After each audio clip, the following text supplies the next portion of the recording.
आवाज आपकी, खबर हमारी। आप देख रहे हैं न्यूज 24 उल्लासनगर। मारुति सुजुकी की नई ऑटोमेटिक स्विफ्ट कार उल्लासनगर में लॉन्च हुई।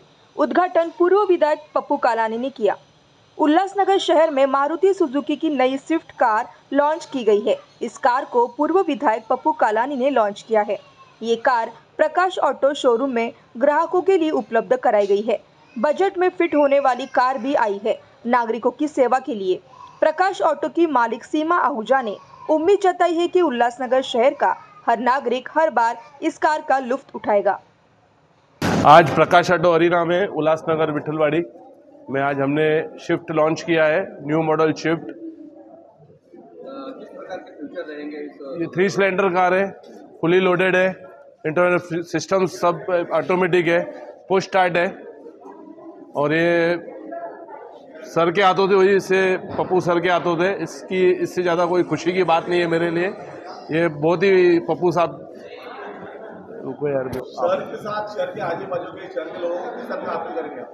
मैं अपील करूंगा, यहाँ पे आइए, गाड़ी देखिए, गाड़ी डिस्प्ले में भी है, टेस्ट ड्राइव में भी है, आके इसका टेस्ट ड्राइव लीजिए। आज उल्हासनगर प्रकाश ऑटो मारुती सुझुकी अरीना इथे न्यू स्विफ्ट लॉन्च झाली आहे। त्यामध्ये तुम्हाला सेफ्टी फीचर्समध्ये 6 एअरबॅग, फीचर्समध्ये तुम्हाला आतमध्ये वायरलेस चार्जर दिले गेले, ड्युअल टोन कलर दिले गेलेले आहेत, ड्युअल टोन अलॉय व्हील्स पण दिले गेलेले आहेत, फ्रंट DRL हेडलाइट्स दिले गेले त्याच्यामध्ये। तर न्यू फीचर्समध्ये न्यू स्विफ्ट लॉन्च केली गेली आहे। ही मायलेज जास्त आहे गाडीचा पहिल्या स्विफ्टपेक्षा। आणि प्राइस काय गाडीची आणि का खरेदी केली पाहिजे तुमच्याकडे गाडी? प्राइस पण हिची आता न्यू ओल्ड स्विफ्टपेक्षा जास्त हाईक केली नाही आहे। 8 लाखापासून तुम्हाला ही स्विफ्ट स्टार्ट होते आणि पेट्रोल वर्जन ही लॉन्च केलेली आहे आता मारुतीने। आणि लो मेंटेनन्स कार आहे आणि मायलेज पहिल्यापेक्षा पण जास्त वाढवलेला आहे।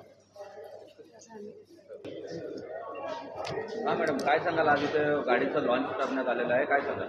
आज उल्हासनगर येथे प्रकाश ऑटोमध्ये स्विफ्ट गाडीचं लॉन्चिंग झालेलं आहे। ते सुद्धा आपले पप्पू कालानी सर यांच्या हस्ते खूप छान प्रोग्राम झाला आजचा। तर मला हे उल्हासनगर शहरवासियांनी सगळ्यांना हे सांगायचं आहे की एक छोटा परिवारासाठी एक सुंदर गाडी आलेली आहे आणि मला असं वाटतं की प्रत्येकाने ते येऊन त्याची विचारपूस घेऊन प्रत्येकाने ती खरेदी करावी हीच इच्छा ठेवते।